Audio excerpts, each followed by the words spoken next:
C'est la nuit du 13 avril et l'Iran s'apprête à lancer une attaque massive sur Israël.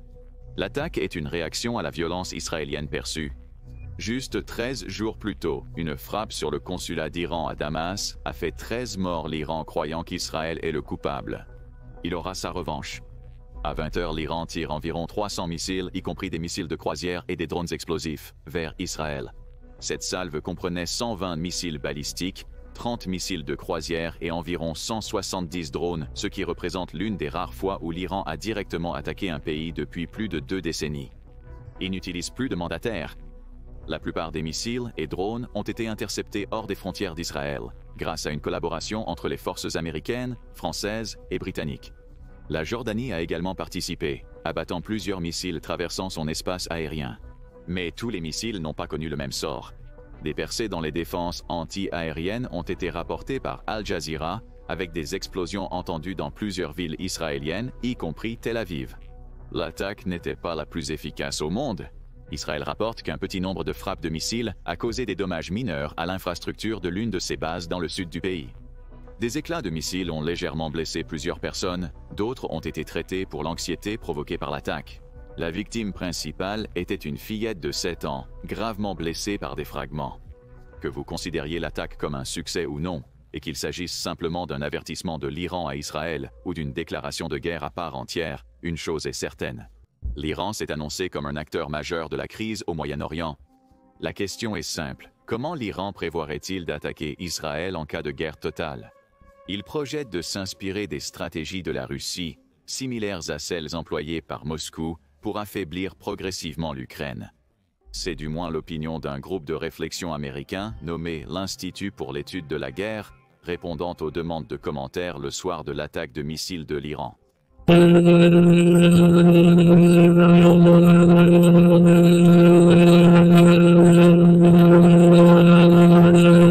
Cela semble certainement être le cas.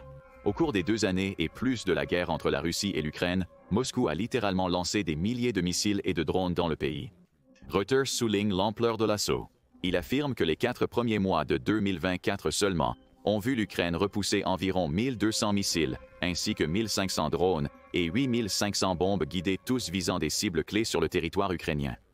Ces chiffres proviennent du président du pays, Volodymyr Zelensky, qui dit que Kiev n'est tout simplement pas capable de suivre le rythme de la Russie en termes de production de missiles à longue portée. Elle doit plutôt se concentrer sur l'élaboration de drones d'attaque à longue portée pour riposter. À travers cela, nous voyons qu'au moins un aspect des tactiques de la Russie est clair: bombarder constamment l'Ukraine avec des missiles et des drones, à la fois pour la forcer à rester dans un état de défense toujours vigilant contre les attaques aériennes, et lorsque ces volées de missiles pénètrent, pour éliminer des cibles clés dans le pays.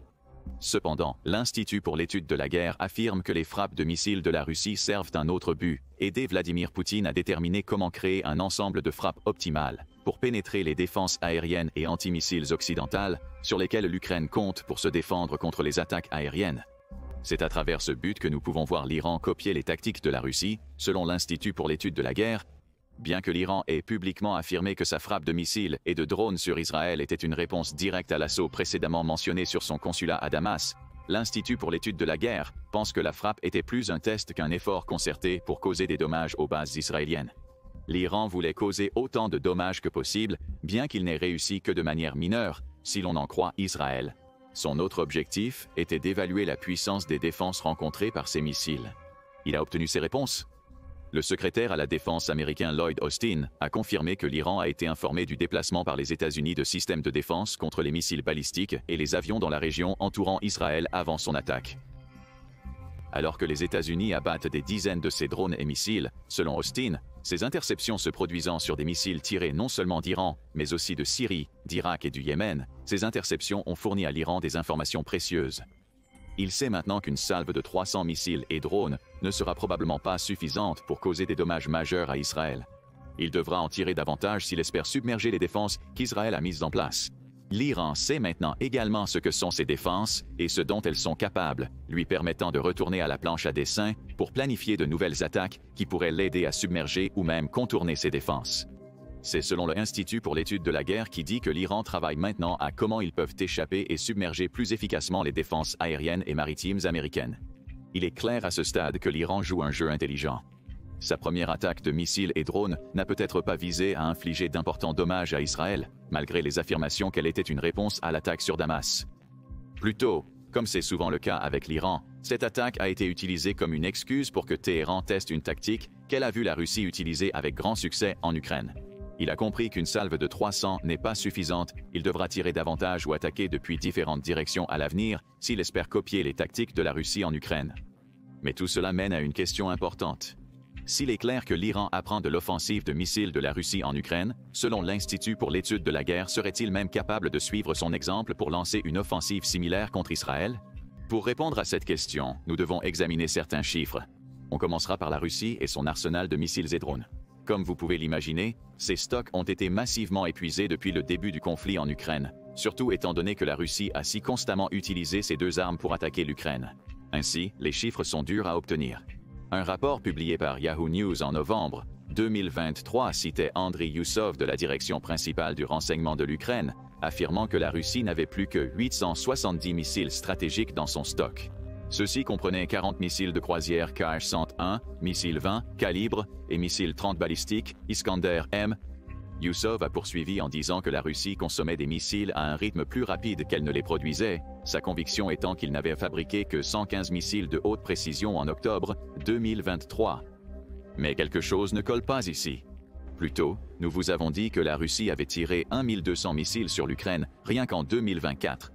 Comment pourrait-elle faire cela si elle n'avait qu'un stock de 870 avant l'hiver 2023? Une partie de la raison pour laquelle elle a pu maintenir ses attaques est qu'elle produit des missiles à un rythme assez élevé.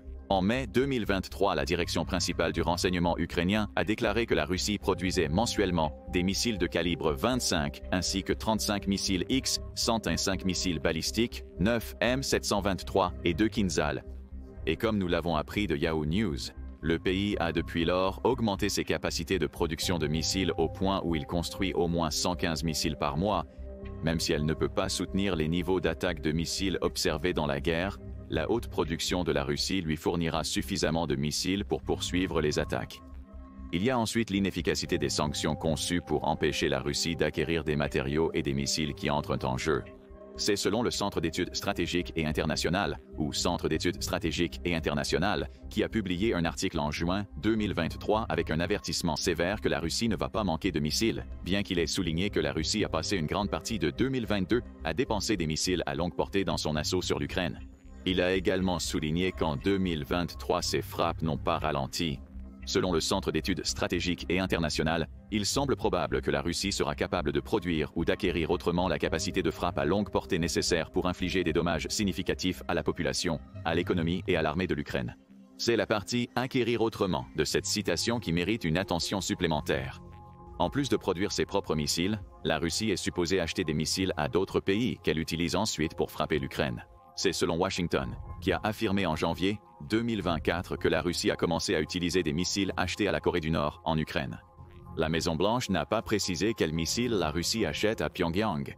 Au lieu de cela, elle a publié un graphique qui semble montrer des missiles balistiques à courte portée KN-23 et KN-25 fabriqués en Corée du Nord, ou missiles balistiques à courte portée capables de parcourir environ 500 miles pour étayer ces affirmations.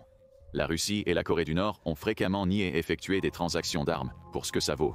Cependant, la Corée du Sud a affirmé en novembre 2023 que la Corée du Nord avait envoyé au moins 2000 conteneurs à la Russie via Rassam, une zone économique spéciale nord-coréenne.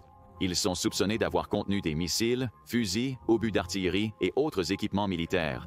Un mois plus tard, Reuters a également rapporté que la Russie avait obtenu des missiles d'un autre pays, l'Iran.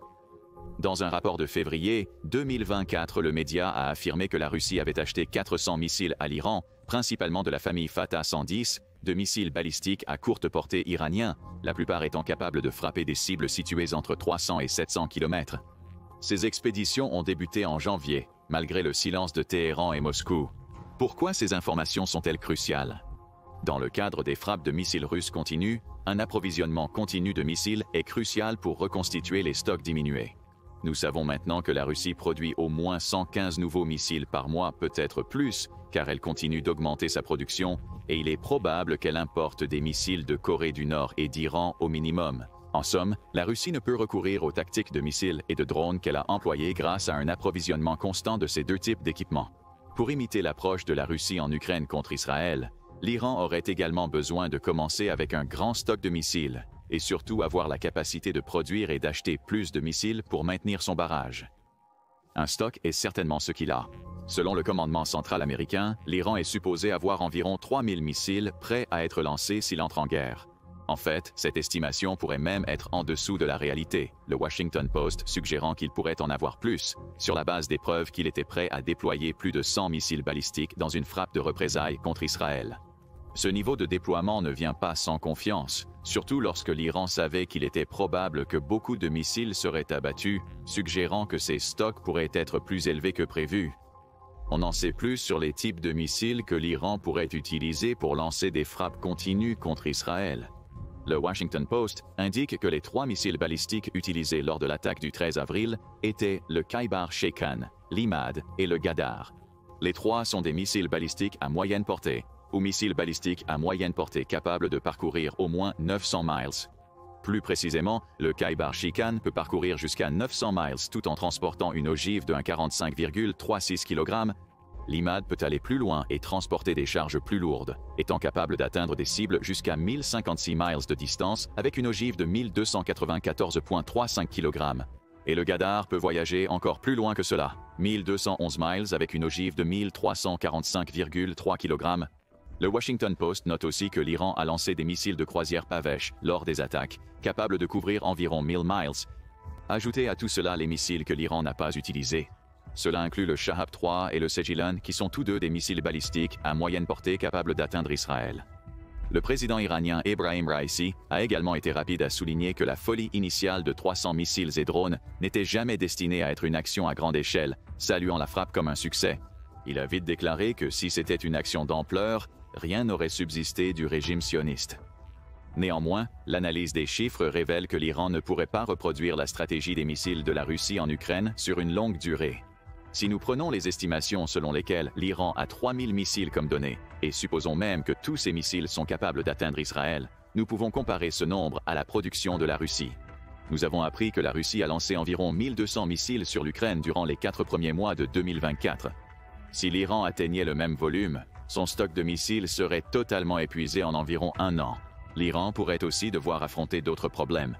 Par exemple, John Krajaniak, chercheur au projet du Wisconsin sur le contrôle des armes nucléaires, contredit les déclarations de Raisi que l'attaque du 13 avril sur Israël était une simple démonstration des capacités de missiles et drones iraniens. Il croit le contraire, affirmant que l'Iran a essentiellement lancé tout ce qu'il avait qui pouvait atteindre le territoire d'Israël. Sa conclusion après avoir étudié la frappe était que l'Iran avait utilisé un peu de tout ce qu'il avait, à l'exception des systèmes Shahab 3 et Sejil-1 précédemment mentionnés. De plus, ces missiles ont peut-être été exclus comme une démonstration de force de l'Iran, ou une tentative de prouver qu'il n'avait pas besoin d'utiliser tous les types de missiles de son arsenal pour mener une frappe, ou ils n'ont peut-être pas été utilisés parce qu'ils ne sont pas assez fiables. C'est selon Fabian Hertz, un analyste à l'Institut international d'études stratégiques. À Berlin, il prétend que le Shahab 3 n'a pas été utilisé simplement parce qu'il est trop vieux, ce qui signifie qu'il n'aurait aucune chance de pénétrer les systèmes de défense antimissiles américains ou israéliens. Quant au Sigil 1, il dit que le missile reste très mystérieux, avec les peu d'informations disponibles à son sujet, provenant de son utilisation extrêmement occasionnelle lors de manœuvres d'entraînement. Un problème d'âge pourrait toujours être en jeu, seulement cette fois, Sigil 1 pourrait être trop nouveau pour être prêt à être déployé. Nous avons donc une image mitigée ici. En chiffres, l'Iran semble avoir assez de missiles pour mener une attaque persistante contre Israël, à la manière de la Russie contre l'Ukraine. Au moins, il pourrait le faire pendant environ 1 an. Après ce point, ses stocks seraient complètement épuisés. Pire encore, si les analystes du Washington Post cités sont corrects, la frappe de l'Iran a prouvé qu'Israël, avec l'aide de ses alliés, peut se défendre contre le meilleur que l'Iran a à offrir, et que l'Iran pourrait même ne pas utiliser certains de ses stocks parce que ses missiles sont trop vieux ou trop nouveaux. Mais il reste encore un aspect de l'attaque de l'Iran et de la stratégie de la Russie que nous n'avons même pas encore couvert, les drones. Il est possible que l'Iran cherche à renforcer ses chiffres de missiles en déclin avec des drones alors qu'un combat avec Israël se prolonge. Selon Defense Express, l'Iran est capable de produire environ 150 drones par mois. Il n'est pas exactement clair quel type de drone il s'agit, le média suggérant que ce nombre couvre probablement la production des drones Shahed de l'Iran, Ces drones sont fabriqués en utilisant des produits civils assez bon marché provenant de Syrie, du Tadjikistan et de l'Iran lui-même, ce qui signifie qu'il ne serait peut-être pas trop difficile pour l'Iran d'augmenter la production s'il entrait en guerre avec Israël. Il convient également de souligner que l'Iran a joué un rôle dans l'aide à la Russie pour construire ses propres stocks de drones. C'est selon Cable News Network qui a rapporté en juillet 2023 que l'Iran aidait la Russie à construire un stock de drones qui était des ordres de grandeur plus grands que ce que la communauté du renseignement croyait que la Russie avait à ce moment-là. L'agence de renseignement de la défense, qui a fourni ce commentaire, a également suggéré que la plupart des drones que l'Iran envoyait provenaient de sa gamme Zahed et qu'elle en avait livré plus de 400 jusqu'à la milieu 2023. Moscou a utilisé ces drones pour attaquer l'infrastructure ukrainienne et mettre la pression sur les défenses aériennes du pays, ouvrant souvent la voie à l'atterrissage de missiles sur leur. Cela pourrait indiquer les tactiques que l'Iran utiliserait dans une guerre contre Israël. Compte tenu de ces taux de production élevés de drones, l'Iran pourrait utiliser les drones Shahed pour confondre ou épuiser les défenses antimissiles avec des salves de missiles qui suivent ensuite leur chemin vers Israël après que l'Iran a sacrifié ses drones fabriqués à bas prix. Mais ce n'est que de la spéculation. Cependant, cela peut indiquer la voie que l'Iran prendrait dans une guerre contre Israël, surtout si cette guerre était aussi prolongée que celle que nous avons vue entre la Russie et l'Ukraine. Ajoutez à tout cela la probabilité qu'Israël a déjà utilisé beaucoup des missiles qu'il a stockés dans ses combats contre le Hamas et le Hezbollah, et il y a une chance que l'Iran puisse submerger Israël avec peu de moyens de réponse. C'est si elle peut maintenir ces chiffres assez longtemps pour lancer des attaques continues contre Israël. L'Iran sait maintenant qu'envoyer une centaine de missiles accompagnés d'un nombre similaire de drones ne suffira pas à accomplir la tâche. Les défenses d'Israël sont trop fortes. Il devra envoyer davantage à chaque attaque, ce qui signifie que nous pourrions le voir épuiser son stock plus rapidement que la Russie en Ukraine, rendant une guerre prolongée, une guerre que l'Iran ne gagnera probablement pas en utilisant uniquement des missiles. Et c'est ici que nous pourrions commencer à voir l'Iran imiter d'autres tactiques russes. Le principal d'entre eux serait de tenter de gagner la guerre par le simple nombre. Au-delà de ces frappes de missiles, la Russie a tenté de submerger l'Ukraine à la fois en termes de main-d'œuvre et de la quantité d'équipement qu'elle est capable de transporter dans le pays. Le nombre de soldats russes perdus dans ce broyeur à viande est incertain. En avril 2024, la British Broadcasting Corporation a indiqué que Moscou avait reconnu 50 000 pertes, tandis que l'Ukraine soutient que ce chiffre est largement sous-estimé. Le site officiel du pays estime le nombre à 442 880 soldats. C'est une grande disparité. Mais quel que soit le nombre auquel vous croyez, il est clair que la Russie a pu envoyer beaucoup de gens en Ukraine et en a beaucoup d'autres en attente dans les coulisses. L'Iran pourrait imiter cette approche. Selon Global Firepower, l'Iran compte 610 000 militaires actifs contre 170 000 pour Israël, bien qu'Israël ait 465 000 réservistes contre 350 000 pour l'Iran. Cela nous donne un total de 960 000 pour l'Iran contre 635 000 pour Israël, une différence de plus de 300 000 soldats que l'Iran pourrait mobiliser s'il lançait une invasion contre Israël. De plus, l'Iran est bien plus vaste qu'Israël. Si la guerre devait se prolonger, l'Iran pourrait compter sur 41,1 millions de personnes aptes au service militaire, contre 3,1 millions en Israël. Toutefois, le nombre de personnes ne garantirait pas à l'Iran une victoire en guerre. Ces personnes ont besoin d'équipement, et c'est ici qu'une stratégie d'invasion terrestre pourrait échouer. L'Iran et Israël sont étroitement assortis en termes d'équipement qu'ils peuvent fournir à leurs troupes au sol. Par exemple, l'Iran a 1996 chars comparé aux 1370 d'Israël, et il a environ 22 000 véhicules blindés de plus. C'est de bon augure pour l'Iran. Il a également beaucoup plus d'artillerie tractée, 2050 comparé aux 300 unités d'Israël, bien que cette artillerie soit vulnérable lorsqu'elle est utilisée sur un territoire que le pays ne possède pas déjà. Cependant, Israël a un peu plus d'artillerie automotrice, et on ne peut pas ignorer le fait qu'il la fortifierait en cas d'invasion iranienne, tout comme l'Ukraine l'a fait contre la Russie, ce qui rendrait difficile pour l'Iran d'apporter ces nombres supérieurs à supporter. L'Iran aurait aussi des difficultés à entrer en Israël. Les pays sont séparés par l'Irak, la Syrie, le Liban et la Jordanie. Ayant un traité de paix avec Israël, l'Iran ne peut pas l'utiliser comme point d'entrée. La Syrie et le Liban seraient des options plus probables, surtout le Liban étant donné qu'Israël cible déjà le Hezbollah, un mandataire iranien dans le pays, mais l'Iran devrait également sécuriser le passage à travers l'Irak pour y arriver. Il est incertain que cela se produise, surtout compte tenu du fait que cela entraînerait l'Irak dans la guerre. Et même si l'Iran parvenait à entrer au Liban, la frontière que le pays partage avec Israël est assez petite, donnant à Israël la possibilité de créer un goulot d'étranglement par lequel il pourrait obtenir un avantage tactique sur l'Iran sur le terrain. C'est très différent de la situation de la Russie avec l'Ukraine, pour laquelle Poutine a pu utiliser la frontière de son propre pays avec la Biélorussie pour insérer des troupes dans le pays. Tout cela signifie que bien que l'Iran ait le nombre pour imiter la stratégie de la Russie consistant à jeter de la main-d'œuvre sur son adversaire, il se peut qu'il n'ait pas les moyens de le faire, et il serait beaucoup plus difficile pour les troupes iraniennes d'entrer en Israël qu'il ne l'était pour les troupes russes d'entrer en Ukraine. Naturellement, la question de la main-d'œuvre est hypothétique, vu que l'Iran n'a pas initié d'invasion. Ce qui est moins spéculatif, cependant, c'est que la Russie et l'Iran ont tous deux fait appel à des intermédiaires dans leurs conflits respectifs, bien qu'ils l'aient fait de manière très différente. Pour la Russie, recourir à des mandataires n'était pas un moyen de détourner l'attention de ses intentions. Au lieu de cela, elle a utilisé des forces mercenaires telles que l'infâme groupe Wagner pour attaquer directement en Ukraine tout en complétant ses propres forces. La Russie ne se cache pas derrière ses mandataires, en les finançant pour faire son sale boulot, tout en gardant ses propres mains propres, du moins en Ukraine. Elle travaille avec eux pour mettre encore plus de pression sur Kiev. L'Iran a aussi utilisé des mandataires, de manière variée. Par exemple, l'attaque de Hamas contre Israël en octobre 2023 qui a déclenché tout le conflit au Moyen-Orient pourrait être considérée comme une attaque de l'Iran par procuration.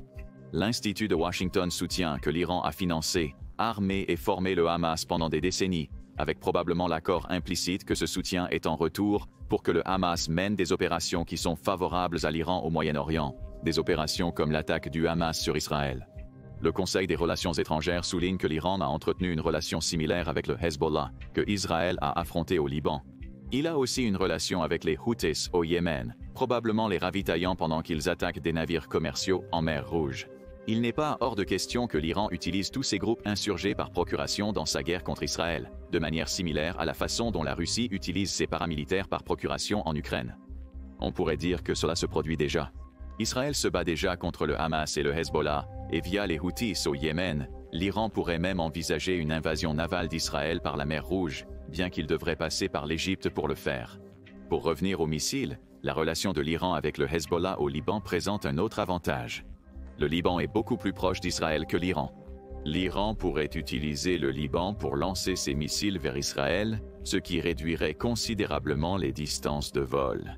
Cela donnerait à son tour beaucoup moins de temps aux défenses antimissiles d'Israël pour abattre les missiles et les drones de l'Iran, ouvrant potentiellement la porte à l'émulation de la tactique de frappe de missiles, alors que l'Iran achemine des troupes en Israël via le Liban. Bien sûr, tout cela est conditionné par la capacité de l'Iran à transporter ses troupes, ses missiles et ses drones à travers l'Irak, la Syrie et le Liban. Nous commençons donc à voir les similitudes entre la stratégie potentielle de l'Iran contre Israël et ce que la Russie a fait en Ukraine. Bien que l'utilisation de mandataires diffère, le fait demeure que les deux pays en ont et les utilisent pour atteindre leurs propres fins. Et grâce à la frappe de l'Iran le 13 avril, nous avons également vu que Téhéran est prêt à lancer un grand nombre de missiles sur Israël, suggérant qu'il dispose d'un stock suffisamment important pour mener des attaques plus concentrées. Il y a ensuite l'option nucléaire. Poutine a maintes fois laissé entendre qu'il pourrait recourir à l'usage d'armes nucléaires tactiques contre l'Ukraine, allant jusqu'à avertir que la Russie est prête pour une guerre nucléaire. Plus récemment, en mars 2024, l'Iran aurait plus de mal à copier cette menace. Il prétend depuis des années qu'il n'a pas de programme d'armes nucléaires, une affirmation que beaucoup, y compris les États-Unis, contestent. Et il n'a certainement pas près du nombre de bombes nucléaires que possède la Russie, mais cela ne signifie pas qu'il n'a aucune menace nucléaire. Reuters rapporte que l'Iran enrichit de l'uranium jusqu'à 60% de pureté à partir d'avril 2024, l'Agence internationale de l'énergie atomique suggérant qu'il a suffisamment d'uranium pour produire au moins 2 armes nucléaires. Il pourrait aussi produire rapidement ses bombes nucléaires. Son temps de rupture, combien de temps il lui faut pour fabriquer de l'uranium de qualité militaire, est proche de 0, ce qui signifie qu'il pourrait être en mesure de créer des bombes nucléaires en quelques semaines. Bien sûr, il y aurait un hic dans ce plan. Israël possède aussi des armes nucléaires, surpassant l'arsenal théorique de l'Iran, et suffisamment pour contrer toute menace nucléaire de Téhéran. Cependant, il est clair que la Russie a peut-être créé le plan que l'Iran pourrait suivre approximativement s'il entrait en guerre avec Israël. L'Iran a assez de missiles pour des frappes répétées, mais leur efficacité est incertaine. Il produit et utilise également des drones à un rythme élevé, et grâce à ses mandataires, pourrait trouver une voie d'entrée en Israël pour lancer une invasion à grande échelle. Bien que théoriquement l'Iran puisse fabriquer des armes nucléaires, imitant ainsi une partie de la stratégie russe, l'option nucléaire pourrait ne pas lui être concrètement ouverte. Croyez-vous que l'Iran envisagerait même d'envahir Israël, et si c'était le cas, suivrait-il une stratégie similaire à celle utilisée par la Russie en Ukraine? Partagez votre avis dans les commentaires ci-dessous. Puis découvrez pourquoi Iron Beam ne peut pas remplacer le dôme de fer d'Israël. Ou regardez plutôt cette vidéo.